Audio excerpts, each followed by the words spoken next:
અમેરિકામાં દાયકાઓ સુધી ગુજરાતીઓનો ગઢ ગણાતું ન્યૂ જર્સી આજે ખાલી થઈ રહ્યું છે.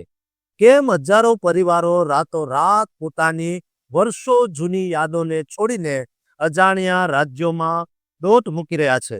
શું પ્રોપર્ટી ટેક્સ અને મોંઘવારીનો રાક્ષસ ખરેખર ન્યૂ જર્સીના એડિસન અને જર્સી સિટીમાં ગુજરાતીઓના અમેરિકન સપનાઓને જીવતા ગળી રહ્યો છે? આજે હું તમને જણાવીશ કે કેમ ટેક્સાસ અને જોર્જિયા જેવા રાજ્યો હવે ગુજરાતીઓ માટે હોટ ડેસ્ટિનેશન બની રહ્યા છે. શું આ ઐતિહાસિક સ્થળાંતર પાછળ માત્ર આર્થિક લાચારી છે કે પછી કોઈ મોટું આયોજન? આ એક ખુલાસો છે જે ન્યૂ જર્સીમાં વસતા દરેક ગુજરાતીએ જાણવો ખૂબ જરૂરી છે, કારણ કે કદાચ આગામી નંબર તમારો પણ હોઈ શકે. મિત્રો, ન્યૂ જર્સી એક સમયે દરેક ગુજરાતી પરિવાર માટે અમેરિકાનું પહેલું ઘર ગણાતું હતું, પરંતુ વર્ષ 2026ના આ સમયમાં સ્થિતિ બદલાઈ ગઈ છે અને આ ગાર્ડન સ્ટેટ હવે સપનાઓનો બોજ બની ગયું છે. ખાસ કરીને પ્રોપર્ટી ટેક્સ એટલી હદે વધી ગયા છે કે હવે મધ્યમ વર્ગના યુવા સાહસિકો માટે હવે ઘર ચલાવવું મુશ્કેલ બની ગયું છે. પગારમાં થતો વધારો સ્થિર રહ્યો છે, જ્યારે જીવન જરૂરિયાતની ચીજવસ્તુઓના ભાવ આસમાને પહોંચી ગયા છે.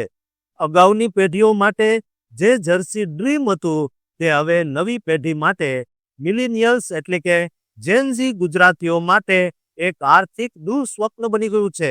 આજે એડિસન કે ઓક્ટ્રી રોડ જેવા સ્થાપિત વિસ્તારોમાં ઘર ખરીદવા માટે જે રકમ ડાઉન પેમેન્ટ તરીકે જોઈએ તેટલી રકમમાં તો અત્યારે જોર્જિયા કે ટેક્સાસના સુગરલેન્ડ જેવા વિસ્તારોમાં આખે આખું 5 બેડરૂમનું આલિશાન ઘર ખરીદી શકાય.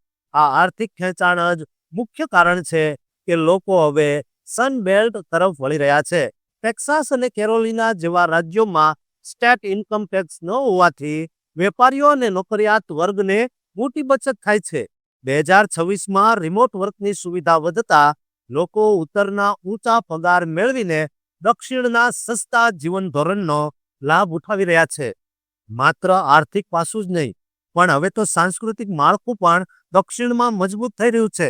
ત્યાં હવે વિશાળ હિન્દુ મંદિરો અને ભારતીય ગ્રોસરી સ્ટોર્સની ચેઇન એટલી ઝડપથી વિકસી રહી છે કે લોકો ન્યૂ જર્સીની ખોટ હવે સાલવા દેતા નથી. ગુજરાતીઓનો જાણીતો હોટેલ ઉદ્યોગ એટલે કે પટેલ હોટલ અને અન્ય ફ્રેન્ચાઇઝી નેટવર્ક પણ હવે પોતાના મુખ્ય મથકો દક્ષિણ તરફ ખસેડી રહ્યા છે, કારણ કે ત્યાં ધંધો કરવાનો ખર્ચ ઘણો ઓછો છે. જો કે આ મોટા બદલાવમાં એક લાગણીશીલ સંઘર્ષ પણ જોવા મળે છે. જે વડીલોએ 40 વર્ષ મહેનત કરીને ન્યૂ જર્સીમાં લિટલ ગુજરાત ઊભું કર્યું હતું, તેઓ હવે આ પરિવર્તનથી ડરે છે. તેમને પોતાની વર્ષો જૂની સોશિયલ સેફ્ટી નેટ ગુમાવવાનો ડર છે.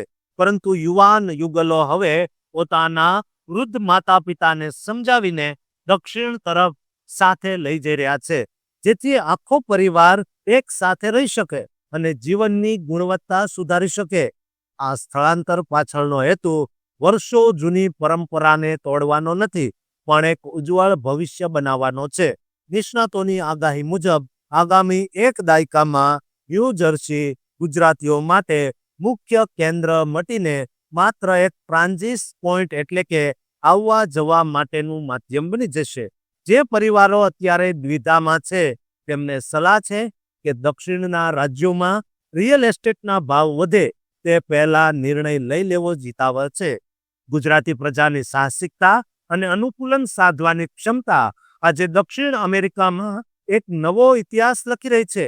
ન્યૂ જર્સીનો ગઢ ભલે ખાલી થઈ રહ્યો હોય, પણ ગુજરાતીઓનો વેપારી જુસ્સો હવે નવા સીમાડા સર કરી રહ્યો છે અને આ સ્થળાંતર એ સાબિત કરે છે કે આપણો સમાજ પ્રગતિ માટે ગમે તેટલો મોટો નિર્ણય લેતા અચકાતો નથી. દોસ્તો, અમેરિકામાં રહેતા દરેક ગુજરાતીને આ વિડીયો શેર કરજો અને આ ચેનલને સબસ્ક્રાઇબ કરવાનું ભૂલતા નહીં.